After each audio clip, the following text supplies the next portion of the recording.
Assalamualaikum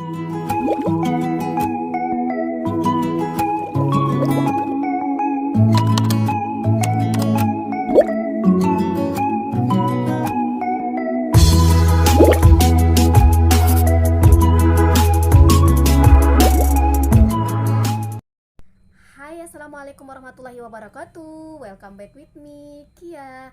Today we are going to learn about some different words in English language. In generally, umumnya ya, orang biasa kalau di dalam bahasa Inggris orang lebih sering menggunakan kata il dan kata six ketimbang kata yang lainnya. Nah, di dalam bahasa Inggris sendiri ternyata selain dari kata il dan kata six ada lagi kata yang lain untuk mendeskripsikan rasa sakit yang kita alami atau yang dialami oleh seseorang. Contoh dari beberapa kata itu ada sick, ada ill, ada pain, ada age, dan ada hard. Nah, umumnya orang lebih sering menggunakan kata ill dan kata sick ketimbang ketiga kata lainnya. Padahal teman-teman, ketiga kata ini juga bisa kita gunakan untuk mendeskripsikan rasa sakit yang kita alami selain dari kata ill dan kata sick. Jadi yang pertama saya akan menjelaskan tentang sedikit gambaran terkait dengan beberapa kata yang akan kita gunakan untuk mendeskripsikan rasa sakit yang kita alami. Yang pertama adalah kata sick. Oke, teman-teman, sick di dalam bahasa Inggris itu digunakan untuk mendeskripsikan rasa sakit yang dialami seseorang atau yang dialami kita, yang sakit yang kita alami itu tergolong ringan. Contoh, batuk, demam, flu itu sakit yang tergolong ringan. Dan sakit itu kita bisa bilang dalam bahasa Inggris kalau misalkan ditanya, contoh ya, hey, are you okay? No, I'm sick. Or no, I have been sick since last Sunday. Maksudnya tuh aku sakit sejak minggu lalu. Oh, hey sis, where's your mother? My mother was sick yesterday. Maksudnya tuh ibu aku sakit kemarin. Seperti itu. Let's move to ill. Kita berpindah ke kata ill ya. Sedangkan kalau kata ill ini di dalam bahasa Inggris itu kita bisa gunakan untuk mendeskripsikan rasa sakit yang tergolong parah. Jadi dia kebalikan dari kata sick tadi. Contoh teman-teman, kalau misalkan mengalami rasa sakit seperti seperti nauzubillah, seperti kanker, seperti jantung, paru-paru, itu teman-teman bisa memakai kata ill untuk mendeskripsikan sakit teman-teman itu tergolong parah ketimbang sakit ringan tadi ya teman-teman ya. Jadi teman-teman bisa bilang gini, misalkan nih, atau where is Cahaya? I never see her anymore. Cahaya is critical in the hospital. Atau bisa juga gini ya, hey, where is your cousin? My cousin is mentally ill. Maksudnya sepupu aku sakit jiwa. Nah, itu teman-teman bisa mendeskripsikan rasa sakit yang tergolong parah dengan menggunakan kata ill tadi. Oke, got it? Next, move to hard.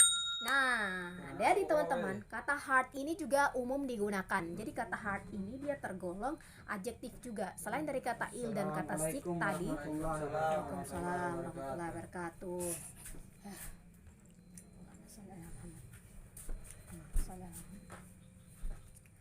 Oke, nah lanjut ya.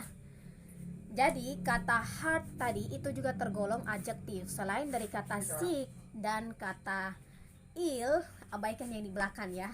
Selain dari kata ill dan kata sick, kata hard juga kita gunakan untuk mendeskripsikan rasa sakit yang dialami seseorang atau bisa dialami diri kita sendiri, baik secara fisik maupun secara mental ya, atau secara batin seorang. Contoh misalkan nih, teman-teman lagi menyakiti seseorang, nggak dengan tidak sengaja ya, teman-teman bisa bilang, atau misalkan kata-kata yang kita keluarkan atau tutur kata yang kita keluarkan ternyata tidak sengaja menimbulkan rasa yang tidak enak atau rasa sakit atau menyinggung perasaan orang gitu ya. Nah, teman-teman bisa bilang, I'm sorry, I didn't mean to hurt you. Maksudnya tuh, aku mohon maaf, aku nggak bermaksud loh menyakiti kamu. Nah, atau bisa juga nih, ada seseorang yang ternyata menyakiti kalian every time, every day.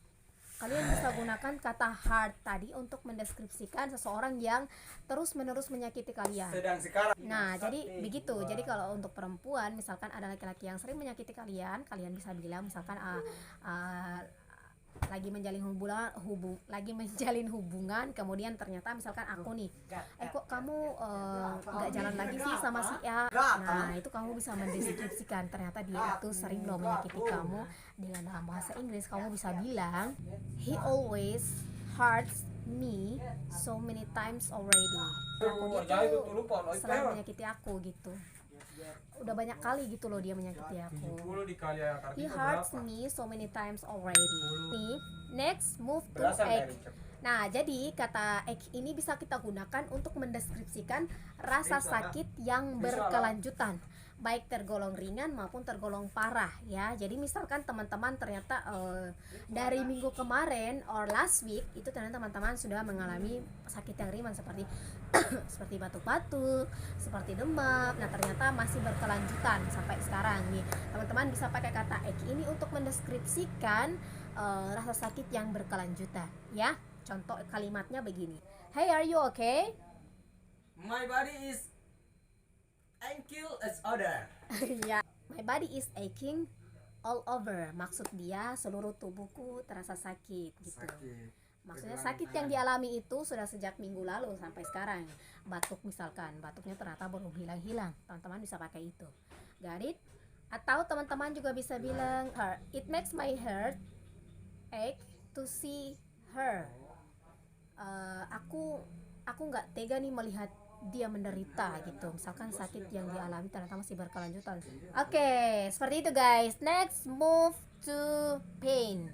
Sedangkan di kata pain ini dia tergolong noun atau kata benda. Nah, pain ini bisa kita gunakan untuk mendeskripsikan rasa sakit yang lebih ke perasaan, baik secara fisik maupun secara batin. Contoh kalimatnya gini, I screamed in pain when I fell from the tree. Artinya, aku berteriak kesakitan ketika aku jatuh dari pohon. Contoh lain gini, my father is suffering from back pain. Ayah saya menderita sakit punggung. Oke, jadi seperti itu. Jadi beda-beda ya dari beberapa some different words. Dari beberapa kata yang sudah saya jelaskan tadi itu punya penggunaan yang berbeda-beda. Walaupun ternyata lebih umum dia menjelaskan tentang sakit atau rasa sakit yang dialami oleh seseorang, ternyata dalam penggunaannya pun berbeda ya teman-teman. Mudah-mudahan paham ya dengan apa yang saya jelaskan. That's all from me and thank you so much for watching. Don't forget to like, comment, and subscribe, and also share this video. Share this video to your cousin, your brother, or whatever. Yeah. Okay guys, I'll see you next. Okay, bye bye guys. See you on my next video. Thank you.